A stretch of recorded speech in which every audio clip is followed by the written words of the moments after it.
સૌથી પહેલા મને એમ કહો કે હું જોયું હે નહીં બધા એક એક જણા કયો વિધાનસભા તો જોઈ પણ અંદર હું જોયું એક જણો બોલો હે એક જણો બોલો તમે કયો બીજેપી ના 30 જણા જ હતા 156 માંથી ખાલી 30 જ જણા હતા બાકી કોઈ નહોતા અંદર તો એનું શું કારણ હાજર જ નહોતા કોઈ ના ક્યાં હતા બાંગ્લા ટુકલા હતા અંદર કોઈ નહોતા કેબિનેટ મિનિસ્ટરો નહોતા તો અત્યારે આ કામનું આ બધા છૂટીને એમને બધું મોકલ કરે આ પ્રાઇવેટ એજન્સી છે ઈ જોવા માટે અમે આવ્યા હતા બીજું કાંઈ છે આ બધા શું કરે છે અંદર હા આવું જ કરવાનું છે બેઠા બેઠા હવે તમે કહેજો ગામમાં હા એટલે તો હા અધ્યક્ષશ્રીને જો કેવું પડતું હોય કે જે સભ્યો પ્રશ્નો પૂછે અને હાજર રહેવું પડે તો ઢાંકણી પાણીની ડૂબી ભરવા જેવી વસ્તુ નથી. રોજ એવું જ હોય રોજ એવું જ હોય કાલે નહોતા કાલ 5 જણા નહોતા શિક્ષણ અને પ્રાઇવેટ તો હે ને પ્રાઇવેટ સરકારી બધી બંધ થવા માંડી છે એ કે અમે આટલું આપી આટલું ક્યાંય ગામડે બધી સ્કૂલ બંધ થવા માંડી સરકારી કીધામાં નાખી ગોપાલભાઈ એક વસ્તુ છે હા કે આપણે જો તૈયારી બતાવીએ છીએ તો 8 થી એ હાથમાં પકડી રાખો તોય પકડ 8 થી 10 યુવાનો કે જે આજે આપણે હક આપણે માગતા થાય એની દર એક તારીખ નક્કી કરી ગામો ગામ 10 થી 15 યુવાનો આપણે આપણો હક માગતા શીખીએ એટલે ઓટોમેટિક આપણા વિચારસરણીમાં ફેરફાર થાય. બરાબર છે સાચી મુદ્દો છે. બીજા શું કહેવા માંગે તમે અડધી કલાક બેહવાનો સમયની મંજૂરી હતી આમ તો 5 મિનિટ જ હોય છે તમે આજ અડધી કલાક બેઠા તમે વધુ બેઠા છો બીજી વાર કાંઈ ના કાંઈ સાંભળો આપણે અહીંયા આવ્યા બધું જોયું કોણ કયા ધારાસભ્ય કઈ પાર્ટીનો શું કામ કરતો હતો એ આપણે લોકોને જઈને ગામડામાં સમજાવવાના છે કે આનું આમ છે. હા તમે બટન દબાવવામાં ધ્યાન રાખો તો સુધારો થાય ને નહીં થાય. અહીં તો કોઈ કઈ કહેવા માંગે છે અને એક વાત એવી કરી કે 100 વખત લગભગ માનની છે નબળું આવ્યા કરે. સંબોધન કરવું પડે. એક ને એક વાત કેટલી કોઈ માનની હતી હા મેન મુદ્દો કીધો તમારે 4 ને 42 સેકન્ડ તમારો વારો હતો તો બીજા બેન હતા એ તો 10-12 મિનિટ એને કીધું તમારે ભાજપમાં એ 12 મિનિટ બોલ્યા. આમણે મેન મુદ્દો પકડ્યો આપનો વારો એટલો જ હોય છે. આ જે ચર્ચા થઈ સાંભળો અહીંયા વિધાનસભા જ આપડી છે મોડી પણ મજા વારી ઘડીએ માનનીય બીજા 100 શબ્દો કઈક બીજો કઈક 4 વાત બીજી આવે એમાં એને જે કવિત્વ શક્તિનું બતાવ કર્યું હા એ આ વિધાનસભામાં કરવાની ક્યાં એટલી બધી લાંબી ક્યાં કરવાની કવિત્વ શક્તિ એને વાપરી બધી ભલે સારું જ કર્યું એને એ બોલ્યા પણ એ તો પણ બધાને ખબર છે એ કવિતાને ખબર છે રાખ્યા જી હાટું છે વગાડો એમ કે એટલે વગાડે કે તો આ તમારા બધાના અનુભવ થયા હવે હા બોલો ને ગોપાલ કેવું કર્યો ખાલી બોલો હું કયો અરે તમે બોલવા માંડો સંભળાય તોય સંભળાય. આજે મોટી મોણપરી જિલ્લા પંચાયતના સીટના બધા ખેડૂતોને ગાંધીનગર મુલાકાતે આવ્યા છે તેના બદલ જય જવાન જય કિસાન. વિસાવદરની વિધાનસભાએ ની જનતા હાવજ છે અને એક હાવજને આજે વિધાનસભામાં મોકલા. ઈ હાવજને અમે વિધાનસભા બતાવી આજ ઈ હાવજે અમને વિધાનસભા બતાવી છે. બીજા કઈ અનુભવ અંદર કઈ જે જોયું એનું કઈ કોઈ પ્રશ્ન થયો હોય 2-3 મુખ્યમંત્રી છે ને એ તો વારંવાર રિપીટ થયા જ કરવાનું છે. નાયબ આવી ગયા ઓયલા આવી ગયા એટલે એમાં એક છે ને આ ભાજપમાં પ્રથા છે કે જે ભાજપનો નેતા બોલવા ઊભો થાય ને એણે નરેન્દ્ર મોદી અમિત શાહ અહીંના ભૂપેન્દ્રભાઈ હર્ષ સંઘવી જે તે વિભાગનો કેબિનેટ મંત્રી આ 4ના વખાણ કરીને જ વાત ચાલુ કરવાની. ગમે તમે ગમે એ માણસ બોલવા ઊભો થાય એટલે આ 4-5 જણાનું ફરજિયાત હું આભાર માનું છું ને અભિનંદન આપું છું ને બહુ સારા છે ને બહુ રૂપાળા છે ને બહુ માનવતા પ્રેમી છે ને અને અભિનંદન આપે ને એમાંય વાંધો નથી. હો પાર્ટીને આપે એ ખોટું નથી પણ એની સ્ટાઇલ બહુ ખરાબ છે. એ કેમ બોલે ધારો કે મારે એમ કેવું હોય કે માનનીય મુખ્યમંત્રી શ્રી ભૂપેન્દ્રભાઈનો ખૂબ ખૂબ આભાર નહીં ભલે જે બોલે પણ એ બોલે કેમ માનનીય આપણા રાજ્યના મુખ્યમંત્રી મુર્દુ એવું ન બોલાય, એવું ન બોલાય. સાંભળો, એવું વચ્ચે ન બોલો, એવું ન બોલાય. કોઈ નેતા વિશે ખરાબ નહીં બોલવાનું. એ ટાઈમપાસ કેમ કરે એ સાંભળો પહેલા, તમે વચ્ચે ન બોલો. આવો ટાઈમપાસ છે. જેને આભાર એમ કે માનનીય મુખ્યમંત્રી છે એનો ખૂબ ખૂબ આભાર આમ બોલાય. એની વાત માનનીય આપણા રાજ્યના મુર્દુ અને મુક્કમ જેને છેવાડાના માણસની ચિંતા કરી છે એવા આદરણીય માનનીય પરમ સન્માનનીય વલાણા ઢેંકણા પૂછડા આવા મુખ્યમંત્રી શ્રી એમને ખૂબ ખૂબ આભાર વ્યક્ત કરું છું. પણ ઠોકો બધા દબાવો. હવે આવું હાલત. હવે ભૂપેન્દ્રભાઈ ના આભારમાં આટલી વાર લાગી. હવે હર્ષસંઘવીનો આભાર પાછો બાકી રહ્યો. નરેન્દ્રભાઈનો આભાર, અમિત શાહનો આભાર. એટલે આપણે આખો દી આભાર જ સાંભળ કરવાનો. અને આભાર માને નરેન્દ્રભાઈનો ખૂબ ખૂબ આભાર.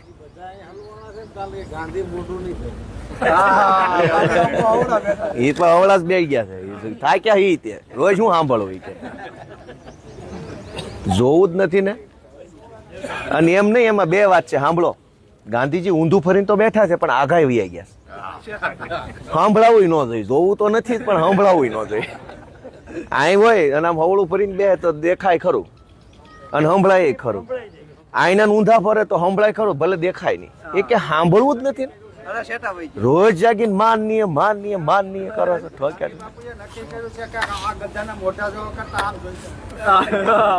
એટલે આ બધું પબ્લિક જાણી ન જાય એટલે બધા જ તે ભાજપના માણસો બહુ કાળજી લે છે. પબ્લિકને કાંઈ શીખવાડવાનું નહીં, કહેવાનું નહીં, જાણવા નહીં દેવાનું, અબૂધ રાખવાની. એટલે હિન્દુ મુસલમાનને ભાષણ સાંભળીને મત આપે. તમે તમારી નજરે જોઈ ગયા ને, હવે કોઈનું ન માનો. મારું નહીં, કોઈનું નહીં. તમારી નજરે જોઈએ તમે હાસું માનો ને. હવે તો તમને ફાવટ આવે મત આપવામાં કે હવે કેમ દેવા. અડધું જ ખાલી હોય, 12 માસ ખાલી હોય એવું નહીં. આ રોજે રોજ તમે ગમે ત્યારે આવવાની છૂટ છે. સવારે 1 કલાક હાજરી પૂરી હોય.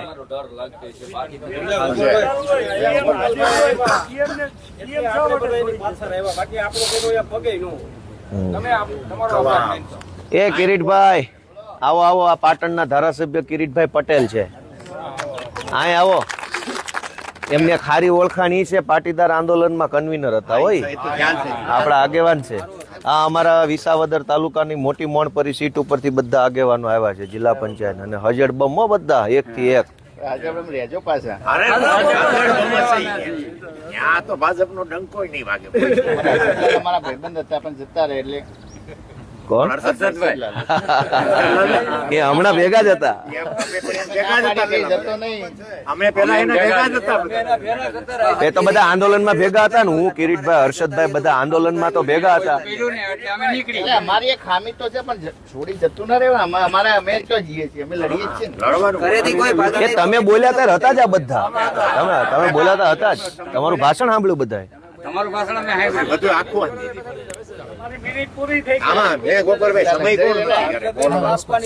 જનતા અંદર જનતા નક્કી કરે. કે અંદર બોલવાનો સમય કોણ નક્કી કરે? જનતા. જેના ધારાસભ્યોની જેટલી સંખ્યા ને એટલો એને સમય મળે. હવે અમારા ધારાસભ્ય ઓછા આવ્યા હોય, તમને ઓછું જ બોલવા દે. કે તમારા માણસ સરકારી બિલ પાસ કરવાનું હોય ને, સરકારી વિધેયક બિલ, એમાં જેને જેટલું બોલવું એટલું બોલી શકાય. બરાબર. બાકી બધામાં સમય લિમિટ. અને એ પણ અધ્યક્ષ નક્કી કરે. પણ અધ્યક્ષ એના આધારે નક્કી કરે. ગોપાલભાઈ ની પાર્ટી ધારાસભ્ય 2 હોય, 4 કલાક બોલવા દે. એટલે માણા પ્રમાણે હોય ને. એમ તમે 100 ધારાસભ્ય હોય એટલે અમે તમને પ્રશ્ન પૂછ્યો. 100 ધારાસભ્ય હોય, 100 મિનિટ બોલવાનું હોય. કોંગ્રેસમાંથી ભાજપના 60 ધારાસભ્ય તો તો ઉભાઈ નો રે. 60 મિનિટ બ્રેક મારી એટલે સમજી જવાનું. 2 મિનિટ એ આપને મળે 30 કોંગ્રેસ ના હોય તો 30 મિનિટ એવી રીતે એમાંથી પછી અમારે નક્કી કરવાનું કોંગ્રેસ વાળા નક્કી કરે અને દંડક નક્કી કરે ભાઈ કોને કોને બોલવું. પાટણના ધારાસભ્યને મારે પૂછવું છે કે હવે એમાં ન ફાવતું હોય તો આપમાં હોય આવો ને. લે લા એવું ના હોય એ ભાઈ. મજા આવશે યોદ્ધા હારા. હું બે ત્રણ મારા આપના બધા નેતાઓ કાંઈ વાંધો નહીં, મળો એટલું સારી વાત છે એમ. ઓલા ઊભાઈ નથી રહી શકતા. એ ઉભા રહે, હા બધે ઉભા રહે, બધા વાત કરે. એ ન ઉભા રહે, ના ઉભા રહે. અને કઈ ભૂલ થતી હોય નાનું છે માફ કરજો. બોલવાની પછી આમ ખબર નહીં પડે. અધિકાર છે બોલવાનો. તમારે નહીં વિસાવદરવાળા છે. ખબર છે વિસાવદર અને ઈસુદાનભાઈ વિસાવદર 4 થી 5 વાર આવ્યો ત્યો. મહામંથન જયારે જોતો ને ઈસુભાઈ કહેતા કોઈ સાહેબ જ નથી, બધાને ભાઈ કહીને જ બોલાવાના. બરાબર છે, દાદા ઊભા નથી. સાચી જ વાત છે, પણ ભાઈ જ કહેવાના ગમે એને. નહીં સાહેબના જગ્યાએ હોય એટલે એને કહેવાય જરૂરી છે, એ કઈ વાંધો નથી. મને સાહેબ કહેતા જવાબ નથી દેતા એમ. એમાં વિસાવદરમાં તો હાવ. હવે છે ને તમે આ વિઠ્ઠલભાઈ પટેલ ભવન લખેલું છે એ જોયું બધાએ? વિઠ્ઠલભાઈ ને ઓળખો છો? એનું નામ કેમ આય માર્યું છે? ઈ હમણાં જોયું પણ પાછું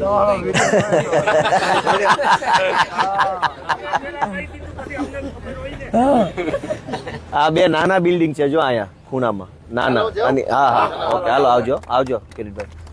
અને આ મોટા પાટણ બાજુ આવો કંઈક તમે તેડાવો એટલે આવું જ છે, પાટણે આવું છે. એટલે આ બે મોટા બિલ્ડિંગ છે એ સચિવાલય છે. ઓલા નાના બિલ્ડિંગ છે એ મંત્રીઓના બેસવાની ઓફિસો છે. અને અહીંથી આખો સરકારનું કામકાજ હાલે. આ વિધાનસભામાં બેસીને જે કાંઈ નિર્ણય સરકાર કરે એનો અમલ આ મોટા બિલ્ડિંગથી ચાલુ થાય. આ મોટા બિલ્ડિંગમાં સચિવો બેસે, બધા મોટા મોટા સચિવો ને એન્જિનિયરો ને નિયામકો ને એવા બધા રાજ્ય લેવલના સાહેબો જે હોય એ બધા આમાં બેસે. સરકાર નિર્ણય અહીંથી કરે બેસીને, જે કાંઈ નિર્ણય હોય અહીંથી નિર્ણય કરે એટલે સીધો બહાર જઈને ઓલા બિલ્ડિંગમાં કાગળિયા ચડે ને એ કાગળિયા ત્યાંથી પછી પાકતી મુદતે હેઠે આવે. અને એમ કરતા ઠેઠ ગામ પંચાયત સુધી કાગળિયા આવે. પછી હે મુદ્દત પાકે થઈ જાય. હા આવડા નિર્ણય કરે બોલે દિલ્હીવાળા. આવડા કરે દિલ્હી વાળા નથી કરતા ને આય નથી કરતા. હિન્દી ભાષી અધિકારીઓ નિર્ણય કરે છે ગુજરાતનો. અહીંયા અધિકારીઓની ગેંગ છે સરકારમાં, હિન્દી ભાષી અધિકારી. ગુજરાતી અધિકારીઓનું આ કાંઈ ઉપજતું નથી. ભાજપના એક નેતાનું કાંઈ ઉપજતું નથી. અને એ માનવા તૈયાર જ છે, પણ બોલી ન કે સ્વરપેટીઓ કાઢી લીધી છે. એટલે અહીંયા હિન્દી ભાષી જે અધિકારીઓ હોય, બીજા રાજ્યના મોટા અધિકારીઓ, એની એક આખી લોબી છે, બરાબર. અને એ જ બધો જ નિર્ણય એના હાથમાં છે. કોઈ પણ વસ્તુ હોય, નેતા તો ખાલી નામનું ઓળું છે. આપણે પેલા ઓલો સાડીઓ મૂકવો પડતો, રોજડા નો આવે એ હાટું, બરાબર. પણ રોજડાને ખબર પડી જાય તો કે માટલું છે, મોઢું નથી, ઊંધું માટલું છે. આવું થયું છે. એટલે ભાજપમાં ભલે એ બધા, ભાજપમાં પાછું એક વસ્તુ એ છે કે જે ખરેખર અનુભવવાળા છે, આવડતવાળા છે, જેને ખરેખર કાંઈક ખબર પડે એનું પાર્ટીમાં નથી ઉપજતું. અને જેને કાંઈ ખબર નથી પડતી એને મોટા હોદ્દા આપ્યા છે. એટલે અધિકારીઓ આ બધું જાણી ગયા છે. સરકારી માણસ હોય ને એ શું વિચારે, આ બિલ્ડિંગમાં જેની નોકરી લાગે ને એ 60 વર્ષ સુધી નોકરી કરે. ભાજપના ધારાસભ્યની આવતી ટર્મની ગેરંટી નથી હોતી, બરાબર. એટલે ઓલો અધિકારી પાસે ભાજપનો માણસ જાય એટલે ભાઈ તારી ટિકિટ કપાવવાની રહેવા દે ને, તું બીજી બધી અહીંયા, હું આઈના નથી રહેવાનો 60 વર્ષ, તું આવતી ટર્મ નહીં હોય એટલે મર્યાદામાં વાત કરવાની. આ જ જવાબ. હવે ઓલો શું બોલે, બીજી વાર ટિકિટ નથી, કેમ કે આખી ભાજપ પાર્ટીના લગભગ નેતાઓ ટિકિટ હાટું વાહે ફરતા હોય. હવે એ વટ શું કરીએ કે ટિકિટ હાટું લબડતા હોય તો? હવે ટિકિટ હાટું જે મારા પાર્ટીમાં લબડતો હોય એનું અધિકારી શું કામ માને? જો કોઈને ખબર પડી જાય સરકારી માણસને કે ગોપાલ ઇટાલિયન બીજી વાર ટિકિટ નથી મળવાની, મારું કાલ વજન ન પડે, અધિકારી હું પબ્લિકમાં ન પડે. વાત સાચી છે ખોટી છે? પબ્લિકને ખબર પડી જાય કે આ ટિકિટ નથી મળે એમ, એટલે તરત રવા નીકળો જ. તો તમે સમજો કે આ મંત્રી કે આ ધારાસભ્યને બીજી વાર પાર્ટી ટિકિટ નથી આપવાની, એ બધાને ખબર જ હોય, તો કોણ એનું માને? હવે એ મત વિસ્તારમાં આવીને ભાઈઓ બહેનો, શું ભાઈઓ બહેનો ટિકિટ ના કરી કાંઈક, ભાઈઓ બહેનો રેડી છે. એટલે તમે જે ઘણા એવું કહે છે છાપામાં ટીવીમાં બધું દિલ્હીથી હાલે છે, સાંભળો ઘડી કે આ બધી સરકાર દિલ્હીથી હાલે છે, હું એવું બિલકુલ નથી માનતો. સરકાર અહીંથી જ હાલે છે. હિન્દી ભાષી IAS IPS અધિકારી બધું હાંકે છે, મન ફાવે એમ. મન ફાવે એટલે અહીં તમે સમજો લોકશાહી જ નથી અધિકારીના મનમાં માનો કે એને બૈરાને ધણી બાયરીને ઝઘડો થઈ ગયો ને એમ થઈ ગયું કે આપણે ધણી બાયરીને નવો કાયદો બનાવો તો કાલ બને. અધિકારીને એને બૈરાને અથવા બેન અધિકારીને એને ઘરવાળાને ડખો થયો તો કાયદો તરત બનશે. બાકી મંત્રીને ઘરે જોડી નાખે તો કાંઈ બને એમ નથી. આ હાલત છે. આ બધી એટલી બધી કડવી વાસ્તવિકતા છે. હું બોલું ને તો ભાજપવાળાને ગમતું નથી. હાસું છે એ પાછું ખબર છે તો અમને મેણા મારે છે કે તું આવું બધું બોલ કરે છે. એટલે આમાં નથી આવતું. બરાબર. એટલે આખી ગુજરાતની સરકારનો વહીવટ અધિકારી હાંકે છે અને અધિકારીઓ કેવી રીતે કામ કરે છે એ જુઓ, સાંભળો તમે. 4-5 દિવસ પહેલા વિધાનસભાની અંદર ચર્ચા થતી હતી એટલે એક ભાજપના સભ્ય ઊભા થયા અને એણે કીધું કે અમારી સરકાર કે બહુ કે વિચારીને કામ કરે છે. ઝીણી ઝીણી વસ્તુ ઉપર કે મગજ દોડાવે છે. માણસને ઝીણામાં ઝીણી વસ્તુની તકલીફ ન પડે એટલે. અને એનો દાખલો આપતા એણે એવું કીધું કે આપણા બસ વિભાગમાં પહેલા ગુજરાતમાં 8 જગ્યાએ બસો ધોવાના સર્વિસ સ્ટેશન હતા, સરકારી બસોના સાફ સફાઈના. અને એના કારણે કે ખૂબ તકલીફ પડતી હતી 8 જગ્યાએ બસો ધોવામાં. ક્યારે કાંઈ લઈ જવી પડે, ક્યારે કાંઈ લઈ જવી પડે. એટલે સરકારે એક નિર્ણય કર્યો કે હવેથી બધી જ બસો એક જગ્યાએ ધોવાય. 8 સેન્ટરો બંધ કરીને એક મોટું સેન્ટર ચાલુ કર્યું. ડીઝલનો વપરાશ. પણ એણે જે વાત છુપાવીને એ વાત છાપામાં આવી બીજા દિવસે કે 8 જગ્યાએ બસો ધોવા જવાનો ખર્ચો વર્ષે આવતો તો 8 કરોડ. 8 નું 1 કર્યું ને કે ભાઈ 8 જગ્યાને એક જ જગ્યાએ બસો ધોવાની તો વર્ષે ખર્ચો થઈ ગયો 52 કરોડ.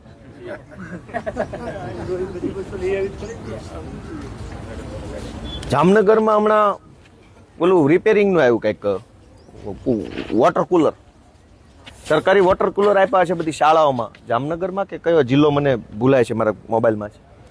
વોટર કુલર ફાળવા એને રિપેરિંગ કરવા માટે 45 કરોડનું બિલ મૂક્યું. 45 કરોડમાં જેટલા ફાળવા ને એના કરતાં ડબલ નવા આવે. એને બદલે રિપેરિંગના 45 કરોડ.